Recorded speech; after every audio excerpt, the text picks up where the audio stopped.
लेकिन एनकाउंटर की सियासी गलियारों में भी गूंज है। एनकाउंटर करना और नफरत को बढ़ावा देना, ये सरकार को नया तरीका मिल गया है काम करने का।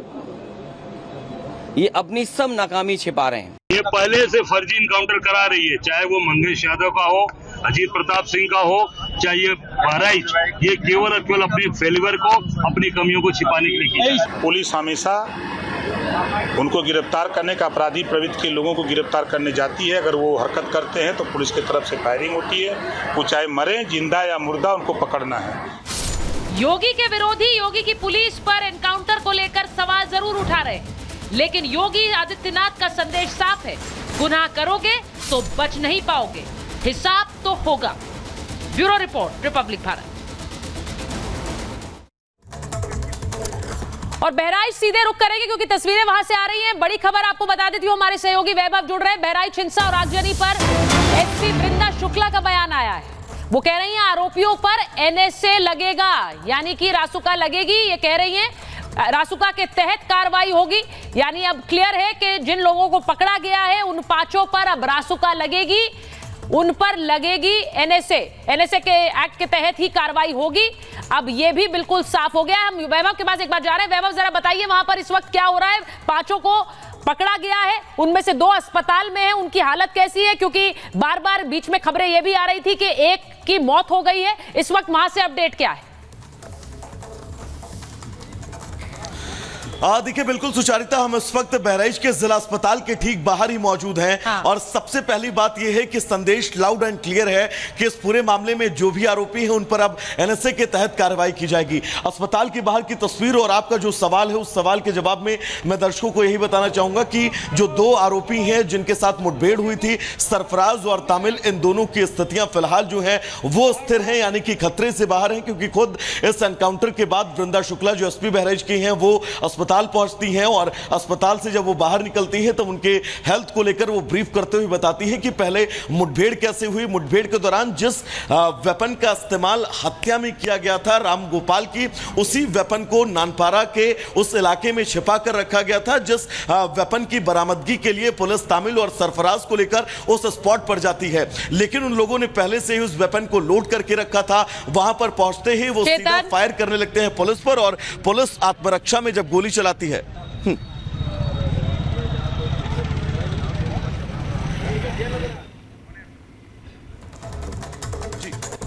वैभव, बताइए, आप जो बता रहे थे तस्वीरें जरा दिखा दीजिए, क्योंकि वहां पर इस वक्त सब लोगों का ध्यान बहराइच पर ही है और आप अस्पताल में मौजूद हैं। जी,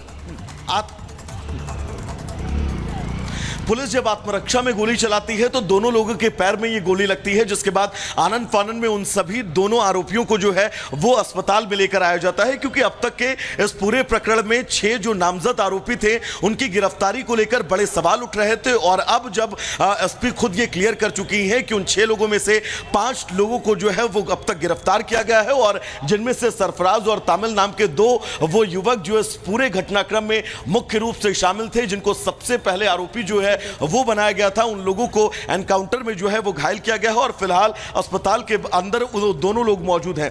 बाहर सुरक्षा की बात करें तो यहां पर उत्तर प्रदेश पुलिस के जवानों की मुस्तैदी है, क्योंकि बहराइच के अंदर बीते 2 से 3 दिनों में शांतिपूर्ण स्थितियां किस तरह से जो है वो अशांति में बदली थी, कैसे अब कानून व्यवस्था को और मजबूत किया जाए और कैसे बहराइच में लॉ एंड ऑर्डर की सिचुएशन जो है वो ना बिगड़े, इसके मद्देनजर अस्पताल के बाहर भी सुरक्षा का व्यवस्था का जो पहरा है वो बहुत सख्त है। और जो आप बहराइच से तस्वीरें दिखा रहे हैं, मैं एक बार एक और बड़ी खबर बता देती हूं, क्योंकि ये डेवलपिंग खबर है।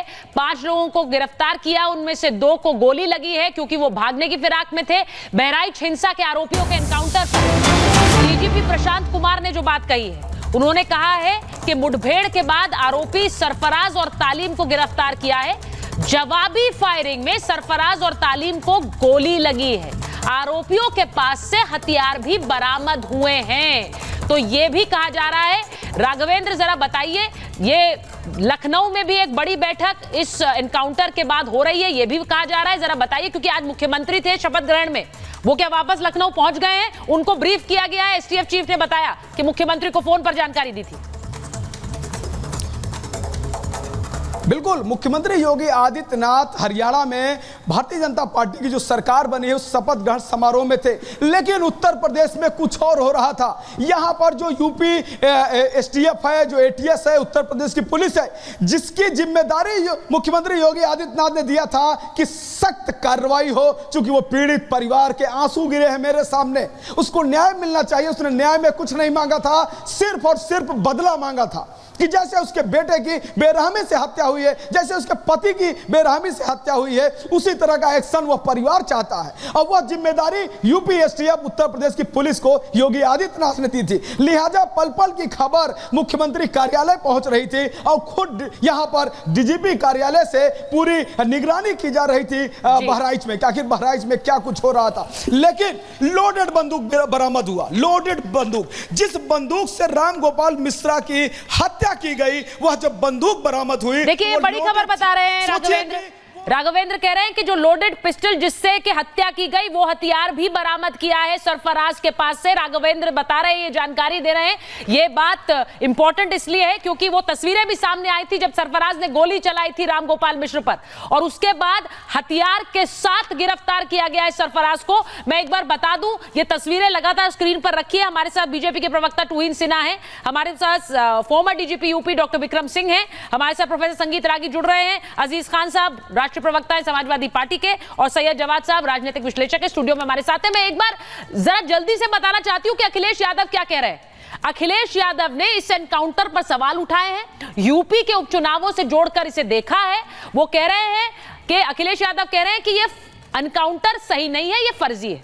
उन्होंने कहा कि ये एनकाउंटर हुआ नहीं है, ये कराया गया है, ये भी वो कह रहे हैं। और सीधे सीधे ये भी कि यूपी में उपचुनाव है, इसीलिए नाकामी छिपाने के लिए एनकाउंटर कर दिया इस सरकार ने। बहराइच की घटना पुलिस की नाकामी है, मतलब ये कोई सफलता मत मानिए इसे, ये नाकामी है। बैलेंस करने के लिए एनकाउंटर कर रही है पुलिस, ये आरोप लगा रहे हैं अखिलेश यादव। हाफ एनकाउंटर है, डराने के लिए। हाफ एनकाउंटर क्यों कह रहे हैं? क्योंकि एनकाउंटर में किसी की जान नहीं गई है। पहले खबर ये आ रही थी कि शायद जान चली गई है एक की, वो कह रहे हैं हाफ एनकाउंटर है, सिर्फ डराने के लिए किया गया। मैं एक बार डीजीपी सर के पास जा रही हूं, सबसे पहले डीजीपी विक्रम सिंह आपसे पूछ रही हूं, ये जो अखिलेश यादव अब कह रहे हैं हाफ एनकाउंटर किया है, डराने के लिए किया है, ये पुलिस की नाकामी है। मैं पहले आपका इस पर रिएक्शन चाहूंगी। बहराइच एनकाउंटर की खबर आते ही आपका रिएक्शन पहले।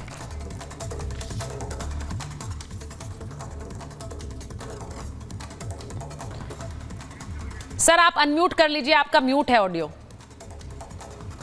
सुचरिता जी, मैं यूपी पुलिस को बधाई दूंगा कि उन्होंने अपनी विश्वसनीयता को बरकरार रखते हुए जो शातिर बदमाश थे उनको दस्तयाब किया और कानून की परिधि में रहते हुए उनको गिरफ्तार किया। हमारी डिक्शनरी में कोई हाफ एनकाउंटर नहीं होता है। गोली से या तो घायल होते हैं, जो कि ये घायल हैं, या मारे जाते हैं। पुलिस वाले भी मारे जा सकते थे, लेकिन इनको घायल कहा जाएगा। अब ये आपको सोचना होगा कि कौन ऐसी क्या मजबूरी है हमारे वरिष्ठ राजनीतिक व्यक्तियों को कि इस तरीके के हत्यारों के पक्ष में चट्टान की तरफ खड़े हो गए।